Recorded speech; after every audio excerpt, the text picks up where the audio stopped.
नमस्कार दोस्तों, मैं हूँ रूबी सिंह और आप देख रहे हैं जनदर्पण न्यूज। मैं यहाँ पर गोरखपुर के जीएम कार्यालय में मौजूद हूँ और आपको बता दूँ कि यहाँ पे पूरे भारतीय लेवल पर यहाँ पे चुनाव हो रहा है रेलवे कर्मचारियों के लिए। और यहाँ पे हमारे साथ मौजूद हैं चंद्रशेखर जी। सर, आपका बहुत बहुत स्वागत है हमारे चैनल में। सर, यहाँ पे जो चुनाव हो रहा है उसके बारे में। धन्यवाद। देखिए, ये पूर्वोत्तर रेलवे के साथ ही साथ पूरे भारतीय रेलवे में यह चुनाव हो रहा है 4, 5 और 6 तारीख 3 तारीख में। यह भारतीय रेल के कर्मचारियों के लिए लोकतंत्र का पर्व है, मतदान का पर्व है। इसके लिए मैं सभी कर्मचारियों को बधाई देता हूं। आज के अवसर पे कहना यह है कि 11 साल के बाद पूर्वोत्तर रेलवे में चुनाव हो रहा है। कर्मचारियों ने सभी यूनियन को देख लिया है, सबकी कार्यशैली देख चुके हैं, इसलिए कर्मचारियों ने इस बार मूड बना लिया है परिवर्तन का, और परिवर्तन एकदम साफ दिख रहा है पूर्वोत्तर रेलवे कर्मचारी संघ के पक्ष में। सभी क्या लग रहा है सर, इस बार फिर से विनोद राय जी महामंत्री बनेंगे? विनोद राय पूर्वोत्तर रेलवे कर्मचारी संघ जीतेगी, विनोद राय महामंत्री बनेंगे। तो अलग अलग बूथों पे हैं और पार्टियां भी हैं, तो वो भी अपना दमखम दिखा रही हैं, तो उस पे क्या लगता है? उसके बावजूद भी अपना, देखिए, लोकतंत्र में सभी लोग स्वतंत्र हैं, सभी लोग अपना अपना दमखम दिखा रहे हैं, लेकिन आप बूथों पर जाकर के देख लीजिएगा कि 4 आदमी भी नहीं किसी बूथ पर बैठे, किसी बूथ पर 10 आदमी 5 आदमी बैठे हुए हैं। इससे आपको अंदाजा लग जाएगा बहुत सारे लोग आ रहे हैं यहीं पर्ची बनवाने। आप अगल बगल के बूथों पर देखेंगे कोई पर्ची बनवाने भी नहीं जा रहा है। तो इससे लगता है कर्मचारियों का झुकाव पूर्वोत्तर रेलवे कर्मचारी संघ और NFIR की तरफ है। पूरी तरह से मन बना चुकी है, कर्मचारी मन बना चुके हैं बदलाव लाने का इस बार। तो सर, इसमें डीएम एसडीएम की होती है चुनाव के लिए, तो कौन कौन से लोग इसमें चुनाव में पार्टिसिपेट करते हैं? देखिए, इसमें सिर्फ कर्मचारियों का भागीदारी है। ये कर्मचारियों का यूनियन है, ट्रेड यूनियन जो है कर्मचारियों के लिए होती है। तो इसमें सिर्फ और सिर्फ रेल कर्मचारी जो भाई हैं बहन हैं, सभी लोग मिलकर के वोट डालते हैं। बस लगभग 45,000 वोट है पूर्वोत्तर रेलवे का, और सभी मंडलों में सभी शाखाओं में आज के दिन वोट पड़ना शुरू हो गया है। तो ये आपने देखा कि ये PRKS के थे चंद्रशेखर जी, जो बता रहे हैं कि कैसे वोटिंग होती है, और अलग अलग बूथों पे कह रहे हैं कि हमारे जो महामंत्री जी हैं विनोद राय जी, वही यहाँ से जीतेंगे। अलग बूथों पे आप देख सकते हैं कि बहुत कम ही लोग जा रहे हैं जो वोटिंग करने जा रहे हैं। तो और भी लोगों से पूछते हैं और जानते हैं। ये आप देख रहे हैं कि PRKS के जहाँ बूथ है, जहाँ वोटिंग होती है, वहाँ पे मैं पहुँच चुकी हूँ। और सर से मैं जानने की कोशिश करूँगी कि ये जो संगठन का चुनाव है कैसे होता है। सर, सबसे पहले अपना नाम बता दीजिए। मेरा नाम नवीन कुमार मिश्रा, मैं PRKS का वरिष्ठ नेता हूं, और यह जो चुनाव हो रहा है यह फेडरेशन का NFIR का डिमांड था कि 1 इंडस्ट्री 1 यूनियन, जिसके तहत यह चुनाव होते आ रहा है। और ये तीसरे बार चुनाव हो रहा है, काफ़ी समय विलम्ब के बाद हो रहा है। और इसमें कर्मचारी अपना यूनियन के पदाधिकारियों का चुनाव करेंगे, यूनियन का चुनाव होगा। और खास करके जो इस वक्त अभी सबसे बड़ी मुद्दा है कि नौजवान साथियों, जो नौजवान कर्मचारी आए हैं और 2004 के बाद जो पुराने पेंशन को समाप्त करके नए पेंशन लाया गया है, उसके विरोध में सारे कर्मचारी एकजुट हैं।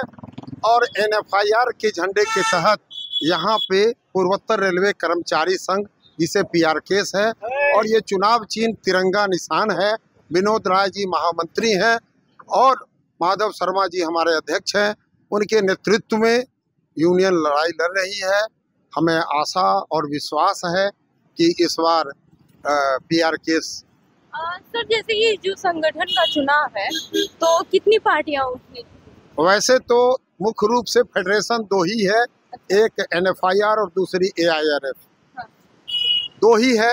लेकिन यहाँ पर में जो चुनाव लड़ रही है, जो कभी कोई यूनियन पिछले 10 साल तक कभी कर्मचारियों के बीच में नहीं आया, वो भी आज चुनाव के समय में आ गए हैं और उनको वो भी नॉमिनेशन कर दिए हैं। अच्छा। उनका उद्देश्य केवल और केवल एक है कि कर्मचारियों को वोट को डिवाइस करना, बांटना, आप देखेंगे कि पिछले 2 बार जो चुनाव हुआ है उसमें सिंगल यूनियन। इसके पहले कब चुनाव हुआ था सर?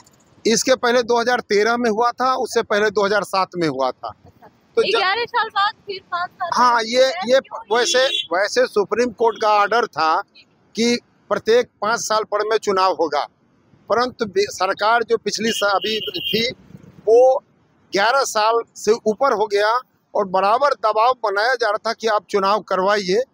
इस वक्त आकर के सरकार चुनाव कराने के मूड में आई और सब चुनाव हो रही है और ये पूरे भारतीय रेल पे हो रही है। और निश्चित रूप से कर्मचारी अपना, जैसे कि सर अगर हम गोरखपुर की बात करें तो गोरखपुर में कितने यूनियन? देखिए वैसे मैं फिर कर रहा हूँ कि फेडरेशन 2 ही है। हाँ, फेडरेशन 2 ही है। वैसे आप समझ लें कि यूनियन जो है वो कोई भी व्यक्ति 7 आदमी मिल करके अपना रजिस्ट्रेशन यूनियन का करा सकता है। वैसे कई सारे यूनियन आ जा रहे हैं।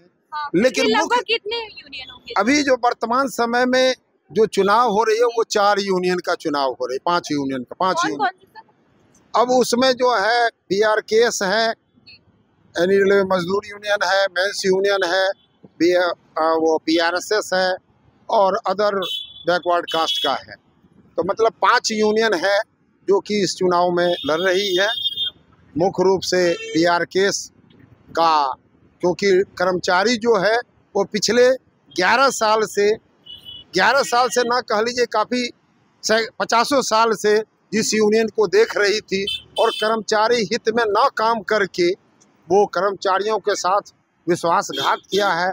वर्तमान सरकार के साथ मिल करके कर्मचारियों के साथ विश्वासघात किया है और NPS को समाप्त करने का बिगुल बजाया गया था, वो UPS पे आकर के सरकार के साथ समझौता कर लिया, जिसके विरोध में पूरे भारतीय रेल पे NFIR के पक्ष में लोग वोट कर रहे हैं। सर बार मैं यही देख रही हूँ कि आप पेंशन पे, मैंने अलग बूथों पे गई थी तो ये पेंशन का निकल के आ रहा है कि पेंशन ही चाहिए हमें, जो ओल्ड पेंशन है वही, न्यू पेंशन स्कीम नहीं चाहिए। ऐसा, हाँ ऐसा है कि आप लोगों ने बहुत सारे धरने प्रदर्शन भी किए थे, उसको भी मैंने कवर किया था।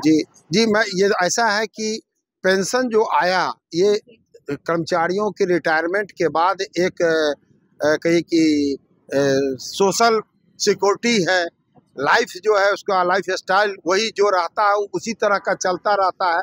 जब पेंशन नहीं था तो जो भी कर्मचारी जहाँ से रिटायर होता था उसकी आयु वही 2-4 साल में समाप्त हो जाया करता था। आज एक बहुत बड़ा सहारा है, बहुत सारे पेंशन के बदौलत बहुत सारी फैमिली चल रही है, ना कि पेंशन होल्डर बल्कि फैमिली भी उस पर डिपेंड है।